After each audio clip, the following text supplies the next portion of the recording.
Welcome to the Core Skill Building Collection. In this video, you will learn the basics of the Block Definition Diagram, or BDD. This will include the structure BDD and the classification BDD.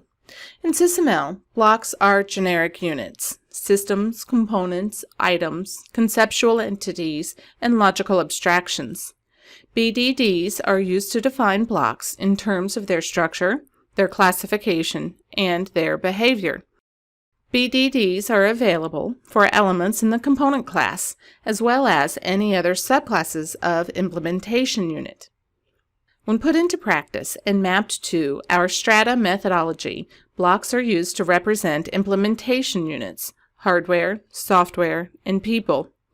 Block definition diagrams are used to define the composition and the classification of these elements.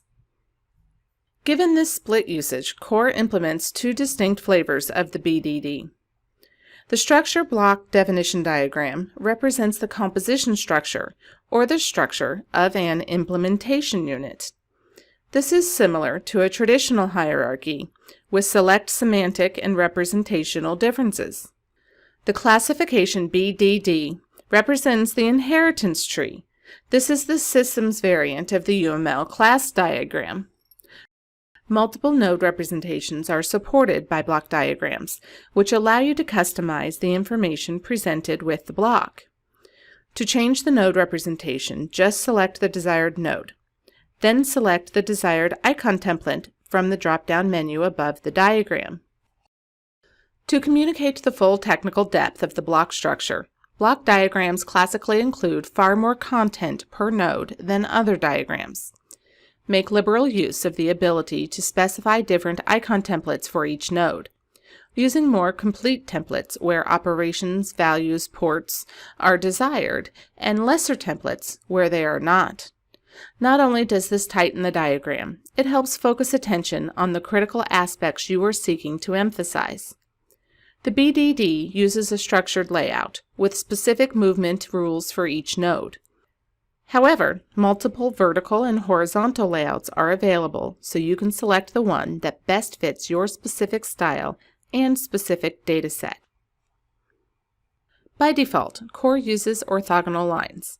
While Core represents the difference between composition and reference, in but not of, this decoration is only shown if diagonal lines are used.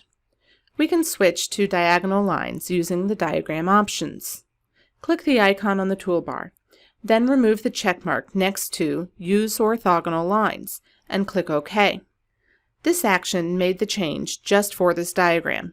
If you would like to change the orthogonal line setting for all block diagrams, you can do that from the Project Preferences dialog.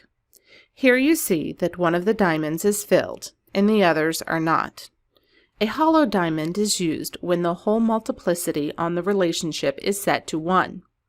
1 is used when the component is distinct and not separable, representing composition. A filled diamond is used when the whole multiplicity on the relationship is set to 0. 0 is used when the component is distinct and separable, representing aggregation. A good reference for more information on BDDs is Chapter 7 of A Practical Guide to SysML, the Systems Modeling Language by Sanford Friedenthal, Alan Moore, and Rick Steiner. This completes the overview of block definition diagrams. To learn more about using Core, go back to our screencast page and view the rest of the Skill Building Collection.